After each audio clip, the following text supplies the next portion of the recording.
E o time ideal do Santa? Deixa eu fazer uma pergunta aqui antes de deixar a bola para vocês.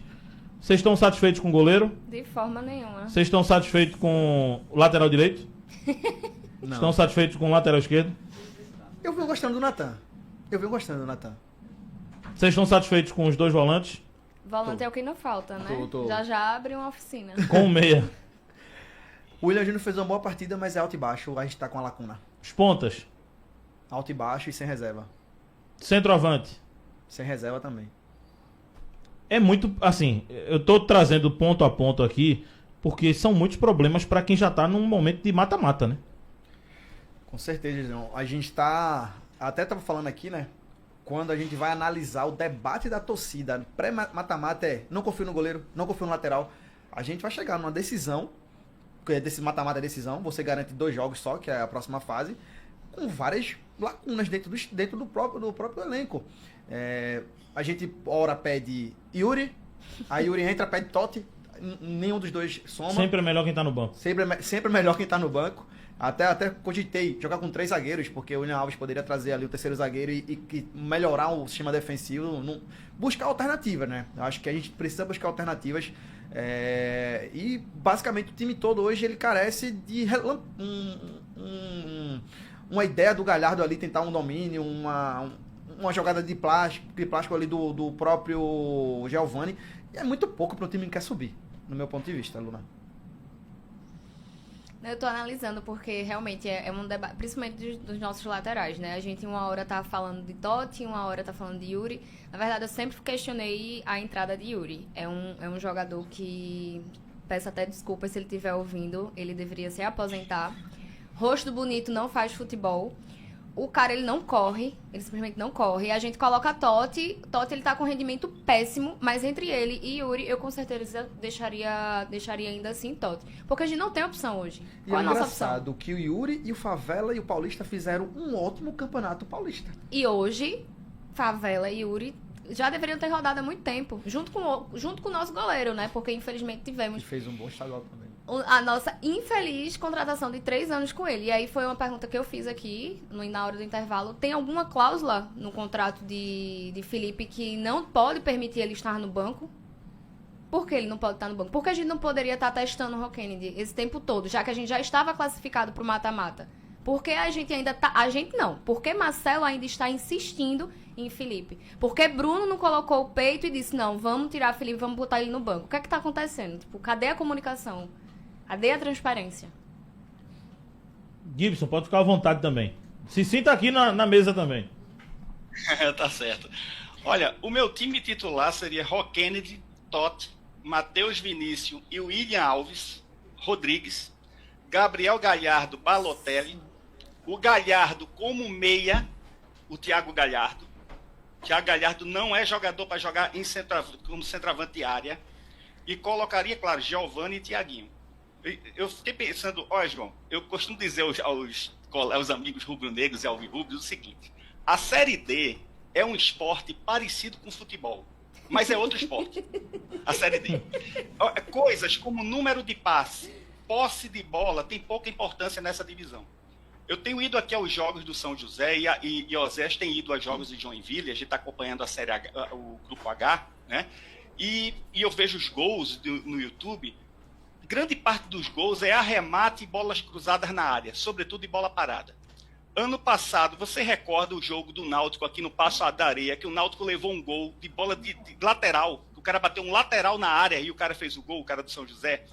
Rapaz, nós não temos um jogador de área. Na Série B é importantíssimo. Você vê o América de Natal mesmo, Salatiel, um grandalhão que fica ali na área como referência. A gente não tem esse jogador. Então, isso na Série D é um problema. Santa Cruz, porque na Série D, quando as coisas não acontecem, o que é que você faz? Joga na área para um finalizador.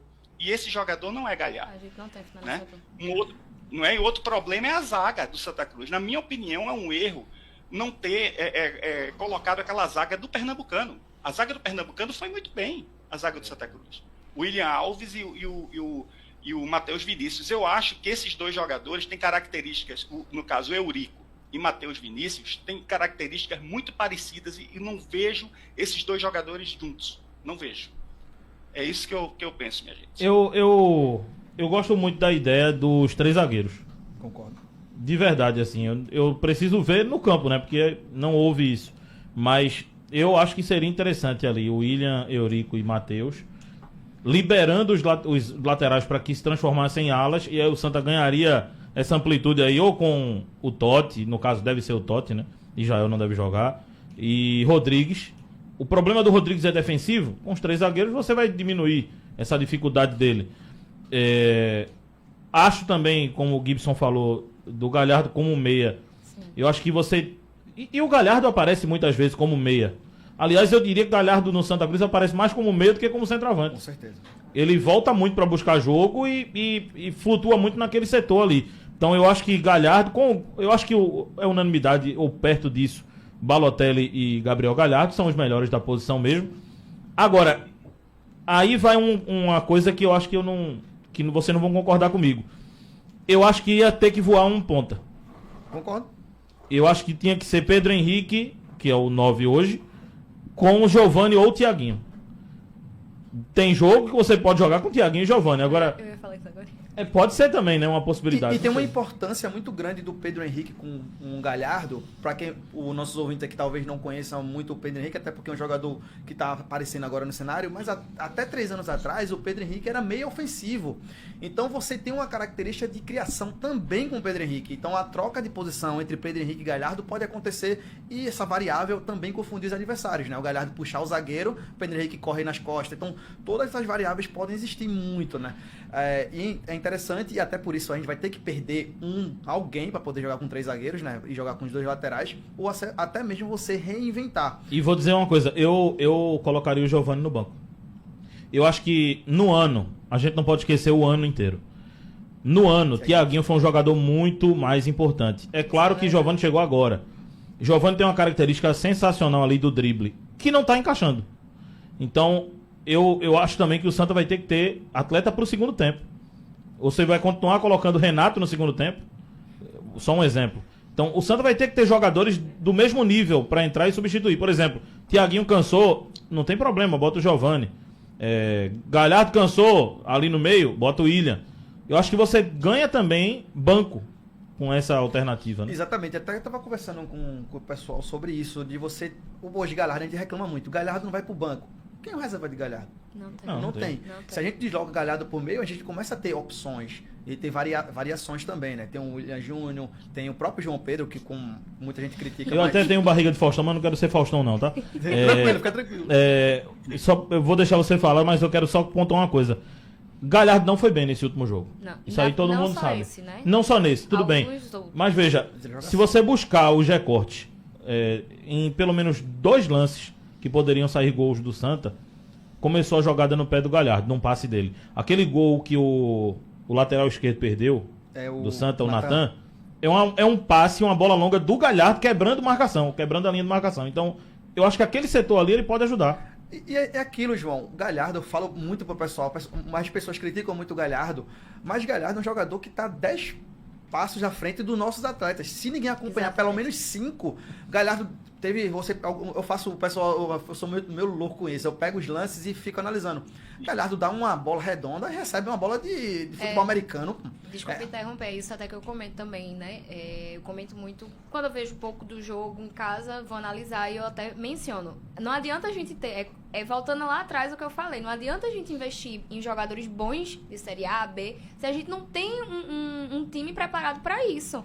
Como é que eu vou preparar uma bola? Como é que o Galhardo vai preparar uma bola? Itamar Schulli falava muito isso. Se eu não tô pronto para receber essa bola, ele vai perder aquela Eu não sei se vocês lembram, Itamar Schulli na coletiva dele, na época que o Galhardo chegou, ele disse, olha, Galhardo é um jogador extraordinário, dispensa comentários, mas a gente tem que saber encaixar esse tipo de perfil na Série D. Se é pra ser um perfil desse, de Série B, de Série A, teria que ser o time todo, o banco e o time inteiro. Mas não tem, a gente não tem verba pra isso. O professor citou uma coisa que a gente tá acompanhando lá no Sul, que são os times do Sul. São uns times muito equilibrados. Santa Cruz, ele não tem equilíbrio no elenco. O nosso elenco é desequilibrado. Quando a gente substitui uma peça pela outra, a gente perde muito. E não perde só em questão tática. A gente perde em questão técnica e entrega. Isso é muito delicado quando você está jogando um campeonato curto como a Série D. A Série D é um campeonato curto. Você precisa ter um elenco equilibrado. Um time que está liderando lá no Grupo Sul, que é o Barra, por exemplo, que é um time novo, mas é um time equilibrado. Você vê as peças trocando, o próprio Joinville, quando troca algumas peças, a Portuguesa troca algumas peças, ele consegue manter. O Central consegue substituir e manter o nível. Santa Cruz substitui, coloca Pedro Favela. Morreu, né, o assunto sobre Pedro Favela. Acabou. Gibson. Acabou o time. Inclusive, citaram o Pedro Favela, né? Esse atleta. Eu não entendo o porquê Lucas Siqueira não está nesse plantel, Não entendo. você tendo o A Pedro gente Favela. não teve a abertura de saber sobre isso. Não entendo. Ninguém Eu não falou entendo. nada. O Lucas Siqueira é mais jogador do que esse atleta, inclusive o outro. E me Joga no desculpe, meio, professor, bola. não é questão de salário. Sabe por quê? Porque o Santa tá pagando a ele. Ele não tá jogando. Pois é. E tá pagando. E Então, o Siqueira teve proposta para sair e não quis sair. é um custo que você tá tendo sem utilizar esse atleta. E veja, eu concordo que o Lucas Siqueira tinha algumas deficiências físicas, assim, nos jogos. Mas você não tira um cara que era uma liderança do grupo, titular em todos os jogos, pra ele nem ser nem relacionado, gente. Nem treinar. É, ele E o não tá nem problema do treinando. Santa não é botar Lucas Siqueira, não, viu? Pra quem tá ouvindo aí, não. Bota Lucas Siqueira, agora virou Pelé. Não. Mas é porque é uma parte dos problemas também, né? E a gente tava falando também, professor, aqui, ó, ele não gosta de chamar de professor, mas não tem Mas não como. tem como. Não tem como. A gente tava falando aqui da entrada de William Alves no time, porque hoje, quando a gente olha o Santa Cruz em campo defensivamente, não existe liderança. Santa Cruz defensivamente não existe liderança. Quando você monta um time para uma Série D, para campeonatos curtos, até vou dar um exemplo mirabolante, Copa do Mundo, você tem liderança em todos os setores, pô. Pelo menos uma referência. A gente tem na deficiência em questão de comportamento do Matheus Vinícius em alguns jogos. Isso aí todo mundo vê, isso aí tá claro. A gente vê o Totti batendo cabeça com o Felipe Alves. Felipe Alves não consegue exercer a liderança que esperava dele. No nosso volante ele tem o Gabriel Ele não Galhardo, consegue que agarrar a demonstrou bola. uma personalidade, João. A sua cobertura espetacular lá. Excelente. Foi Inclusive, maravilhoso. parabéns. Mostrou Excelente. uma liderança que eu não conhecia o Gabriel Galhardo, mas ele trouxe uma liderança e tem o Thiago Galhardo. Então, defensivamente, hoje a gente tá perdido. E eu acho que a gente carece do William Alves. Novamente, o que o João falou, não vai virar um Beckenbauer. Calma, pessoal. Mas eu acho que somaria muito. Vocês falaram agora dessa questão do